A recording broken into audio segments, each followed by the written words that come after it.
Gunung Lawu. Juli tahun 2011, seorang mahasiswa pecinta alam bernama Raka memulai pendakian solonya. Ia naik dari jalur Cemoro Sewu yang populer. Cuaca saat itu sangat cerah, logistiknya lebih dari cukup untuk beberapa hari, dan ponselnya pun dalam keadaan aktif. Tidak ada satupun alasan untuk khawatir, tapi kemudian Raka menghilang, benar-benar lenyap tanpa jejak. Tim SAR gabungan langsung bergerak. Mereka menyisir setiap meter jalur pendakian, memeriksa jurang-jurang terjal, bahkan sampai ke tempat-tempat keramat, seperti Sendang Derajat. Hasilnya nihil. Tidak ada tas ransel, tidak ada sobekan pakaian, tidak ada jejak sepatu, apalagi jasad. Raka seolah ditelan bumi. Tapi ada satu keanehan yang membuat semua orang bingung. Di pos terakhir, buku tamu pendakian mencatat nama Raka.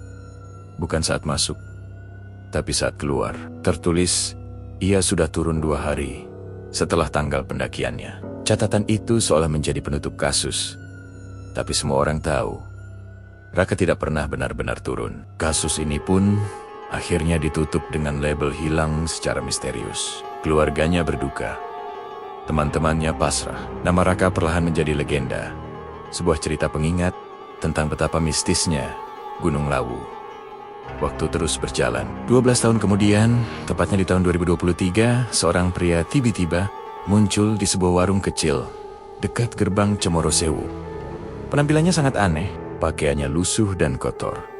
Tas carrier yang ia sandang modelnya sudah sangat lawas, dan wajahnya pucat basi, seperti orang yang tidak pernah terpapar sinar matahari selama bertahun-tahun. Dengan suara gemetar, ia memesan teh panas kepada pemilik warung. Setelah teh dihidangkan, ia bertanya dengan nada penuh kebingungan, "Bu, maaf, sekarang ini tanggal berapa ya?" Ibu pemilik warung menatapnya sejenak, lalu menjawab dengan santai, "Oh, sekarang tanggal 17 Agustus Mas, tahun 2023. Seketika, cangkir teh yang dipegang pria itu jatuh dari tangannya dan pecah berkeping-keping di lantai. Ia menatap kosong ke depan. Lalu air matanya mulai mengalir deras. Ia menangis terseduh-seduh, seperti orang yang baru saja kehilangan segalanya. Nama pria itu adalah Raka. Kemunculan Raka setelah 12 tahun tentu saja membuat geger. Ia segera dibawa ke kantor polisi terdekat untuk dimintai keterangan. Saat ia mulai bercerita, suasana di ruangan itu mendadak menjadi sunyi senyap. Polisi yang mendengarkan hanya bisa saling pandang, tidak percaya dengan apa yang mereka dengar. Menurut pengakuan Raka, ia tidak pernah merasa hilang selama 12 tahun. Baginya, waktu yang berlalu hanyalah 3 hari. 3 hari yang mengubah seluruh hidupnya. Ia menceritakan semuanya dari awal. Hari pertama pendakiannya berjalan normal, seperti biasa. Ia menikmati pemandangan dan udara sejuk pegunungan. Masalah baru dimulai pada hari kedua. Saat itu, ia menemukan sebuah jalur kecil, semacam jalan setapak yang tidak ada di peta. Seseorang yang ia temui di jalan mengatakan kalau jalur itu adalah jalan pintas yang bisa membawanya lebih cepat ke puncak. Tanpa pikir panjang, Raka pun mengikutinya.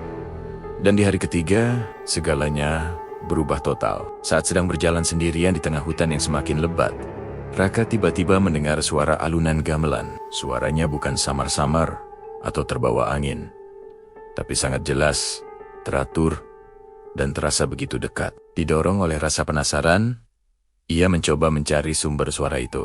Semakin ia berjalan, suara gamelan semakin keras. Tiba-tiba, pepohonan lebat di depannya seolah terbuka, menyingkapkan pemandangan yang tak pernah ia bayangkan. Sebuah desa. Itu bukan desa biasa. Rumah-rumah kayu berjejer rapi dengan arsitektur kuno. Lampu-lampu minyak berkelip di setiap sudut, menebarkan cahaya temaram. Orang-orang di sana berlalu lalang, semuanya mengenakan pakaian tradisional Jawa kuno. Mereka sangat ramah.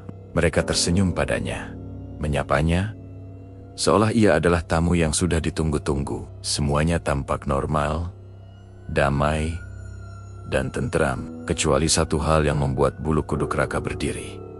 Tidak ada satupun dari mereka yang memiliki bayangan. Saat Raka masih terpaku dalam kebingungan, Seorang lelaki tua dengan wajah bijaksana menghampirinya. Ia menyambut Raka dengan senyum lembut dan berkata, "Selamat datang, Nak. Kamu adalah tamu kami di sini." Lelaki tua itu lalu memberikannya 3 aturan sederhana. Selama kamu di sini, jangan pernah menghitung waktu. Jangan pernah menyebut atau memikirkan dunia luar. Dan yang paling penting, jangan pernah makan atau minum apapun sebelum kami izinkan.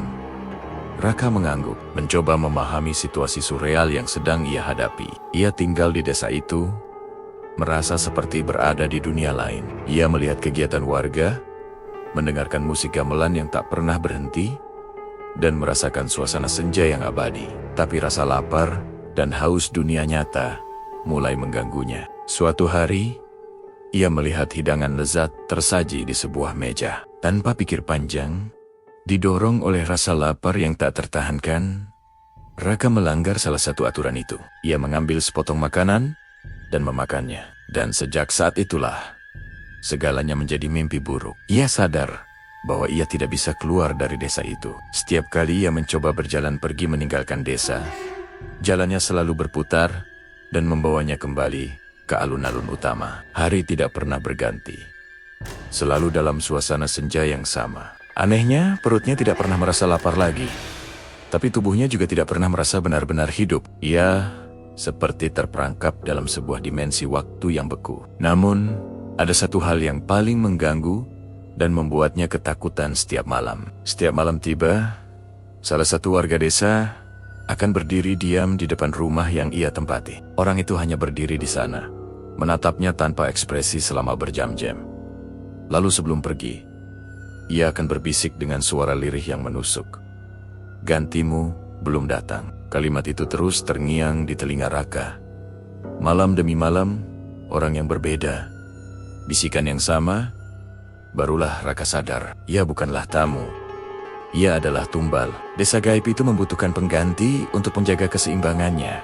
Dan ia adalah orang yang terpilih untuk terjebak di sana. Keputusasaan mulai menyelimutinya. Ia tidak tahu berapa lama ia harus menunggu, atau siapa yang akan menggantikannya. Lalu, pada suatu hari yang terasa sama seperti hari-hari lainnya, keajaiban terjadi.